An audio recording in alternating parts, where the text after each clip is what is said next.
Thiruvananthapuram mayor Arya രാജേന്ദ്രനും ഭർത്താവ് Sachin ദേവും KSRTC bus തടഞ്ഞ സംഭവത്തിൽ മേയറെയും ഭർത്താവിനെയും ഒഴിവാക്കി കുറ്റപത്രം.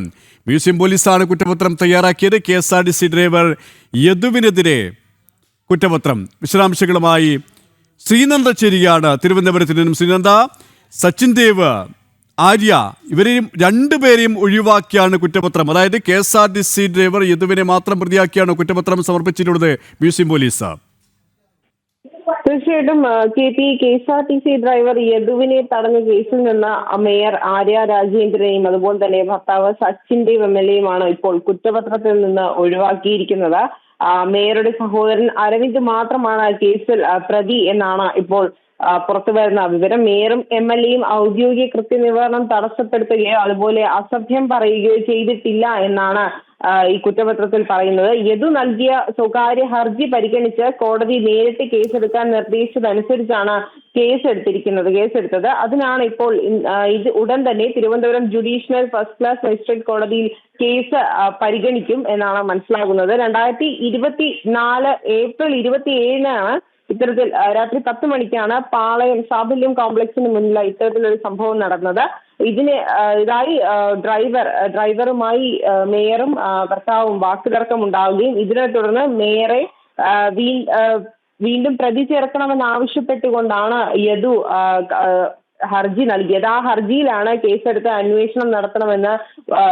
ശ്രീനന്ദ, ഇവിടെ ഈ ഒരു കേസിന്റെ ആദ്യഘട്ടം മുതൽ തന്നെ ഈ മേയറെ രക്ഷിച്ചെടുക്കാനും MLA രക്ഷിച്ചെടുക്കാനും ഭർത്താവായ സച്ചിനെ രക്ഷിച്ചെടുക്കാനുമുള്ള നീക്കമാണ് പോലീസിന്റെ ഭാഗത്തു നിന്നുണ്ടായത്, ഭരണ സംവിധാനത്തിന്റെ ഭാഗത്തു നിന്നുണ്ടായത്. അതുകൊണ്ട് തന്നെ ഈ മ്യൂസിയം പോലീസിന്റെ ഈ കുറ്റപത്രത്തിൽ അസ്വാഭാവികമായി ഒന്നുമില്ല എന്ന് വേണം മനസ്സിലാക്കാനല്ലേ? കാരണം അത്രത്തോളം സമ്മർദ്ദം ഭരണതലത്തിൽ തന്നെ ആദ്യഘട്ടം മുതൽ ഉണ്ടായിരുന്നല്ലോ. തീർച്ചയായിട്ടും സർക്കാരിന്റെ സമ്മർദ്ദം മൂലമാണ് ഇത്തരത്തിൽ മേയറെയും അതുപോലെ തന്നെ ഭർത്താവിനെയും ഒഴിവാക്കിയതെന്ന് നമുക്ക് മനസ്സിലാക്കാം. കാരണം തീർച്ചയായിട്ടും വളരെ വലിയ 2024 ഇത് വളരെ വലിയൊരു പ്രശ്നമായതാണ്. ആ സമയത്ത് മേയർ അടക്കമുള്ളവർ അതിനെതിരെ പ്രതികരിച്ചതുമാണ്. ഇതിനെല്ലാം ഇപ്പോൾ അണഞ്ഞിരുന്നതിന് ശേഷം വീണ്ടും ഒരു ആളിക്കത്തുന്ന ഒരു സ്ഥിതിയിലേക്ക് ഇതിനെ എത്തിച്ചത് സർക്കാരിന്റെ ഇടപെടൽ തന്നെയാണ്. കാരണം മേയറും ഭർത്താവും അതിൽ കുറ്റക്കാരാണ് എന്ന് അന്ന് തന്നെ ഒരു നിഗൂഢമായ ഈ ഒരു പ്രതി ചേർക്കുന്നതിൽ നിന്ന് ഇവരെ ഒഴിവാക്കാനുള്ള ഒരു നിഗൂഢ നീക്കം അതിൽ തന്നെ ഉണ്ടായിരുന്നു. ഇപ്പോൾ സർക്കാർ അതിന്റെ ഒരു നിഗൂഢ നീക്കത്തിന്റെ ഭാഗമായാണ് ഇവരെ ഇപ്പോൾ കുറ്റപത്രത്തിൽ നിന്നും ഒഴിവാക്കിയിരിക്കുന്നത്. എന്തായാലും ഈ ഒരു യദുവിനെതിരെ കുറ്റപത്രം ഉടൻ സമർപ്പിക്കുമെന്നാണ് നമുക്ക് മനസ്സിലാക്കാൻ സാധിക്കുന്നത്. നമുക്കറിയാം, എല്ലാവർക്കും പരിചിതമുള്ള ഒരു കാര്യമാണിത്. കാരണം അത്രത്തോളം ഇതിന്റെ ദൃശ്യങ്ങളും ചിത്രങ്ങളും അടക്കം പൊതുസമൂഹത്തിനിടയിൽ പ്രചരിച്ചിരുന്നു. അവിടെ കൃത്യമാണ്, വ്യക്തമാണ് ഈ ബസ് തടഞ്ഞു നിർത്തി.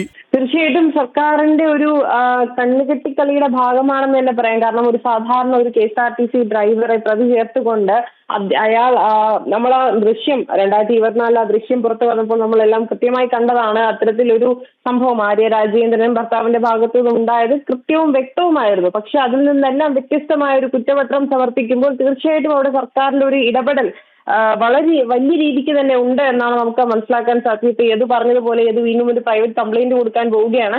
അപ്പോൾ ഇതിന് വീണ്ടും ഒരു അന്വേഷണം വന്നു കഴിഞ്ഞാൽ അത് അട്ടിമറിക്കാനുള്ള ഒരു ശ്രമവും സർക്കാരിന്റെ ഭാഗത്ത് നിന്നും ഉണ്ടാകുമെന്നത് തീർച്ചയാണ്. കെ.എസ്.ആർ.ടി.സി ബസ് തടഞ്ഞ സംഭവത്തിലാണിപ്പോൾ സച്ചിൻ ദേവ് MLA, മേയർ ആര്യ രാജേന്ദ്രൻ എന്നിവരെ ഒഴിവാക്കിക്കൊണ്ടുള്ള കുറ്റപത്രം സമർപ്പിച്ചിരിക്കുന്നത്. മ്യൂസിയം പോലീസ് സമർപ്പിച്ചിരിക്കുന്ന കുറ്റപത്രത്തിൽ യദു കെ.എസ്.ആർ.ടി.സി ഡ്രൈവർ മാത്രമാണ് പ്രതിയായിട്ടുള്ളത്. ഏതായാലും നിയമ നടപടികളുമായി മുന്നോട്ട് പോകും. ഇപ്പോഴും കോടതിക്ക് മുന്നിലാണ് എന്ന് തന്നെയാണ് യദു ജനം TVയുടെ അല്പസമയം മുമ്പ് വ്യക്തമാക്കിയത്. ശ്രീനന്ദയാണ് തിരുവനന്തപുരത്തിന് വിശദാംശങ്ങൾ നൽകിയത്.